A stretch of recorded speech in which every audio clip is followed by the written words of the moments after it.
Hi everyone, welcome to our channel. তো আমরা যাচ্ছি এখন একটা কনসার্ট দেখতে, সেটা হচ্ছে সোনু নিগমের। কনসার্টটার অ্যাকচুয়াল নাম হচ্ছে সতরঙ্গি রে, যেটা হায়দ্রাবাদে হচ্ছে। আমরা অনেকদিন ধরেই ডিস্ট্রিক্টে দেখছিলাম যে কোনো ভালো কনসার্ট থাকলে দেখতে যেতাম। ফর্চুনেটলি টিকিটটাও পেয়ে গেছিলাম। তো আজকে সেই ফাইনাল ডে, তো আমরা দুজন মিলে রেডি হয়েছি আর আমরা দুজন মিলে যাচ্ছি। তো তোমাদের ওখানে গিয়ে দেখাচ্ছি যে কেমন হচ্ছে কনসার্টটা। ডেফিনেটলি খুব এক্সাইটেড, এটা আমার ফার্স্ট, মানে আমাদেরই দুজনেরই ফার্স্ট কনসার্ট দেখতে যাওয়া। তো কেমন ফিল হয় কেমন হয় তোমাদেরকে শেয়ার করব, তো দেখতে থাকো।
ওভারঅল কনসার্টটা আমাদের খুবই ভালো লাগলো, খুব সুন্দর একটা এক্সপিরিয়েন্স হলো প্রথমবারের জন্য। তো আবারও কোনো কনসার্ট দেখতে ডেফিনেটলি যাব।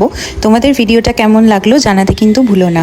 দেখা হচ্ছে নেক্সট ভিডিওতে। ভিডিওটা ভালো লাগলে লাইক, শেয়ার অ্যান্ড সাবস্ক্রাইব করতে ভুলো না আমাদের চ্যানেলটা। Till then, bye bye and take care.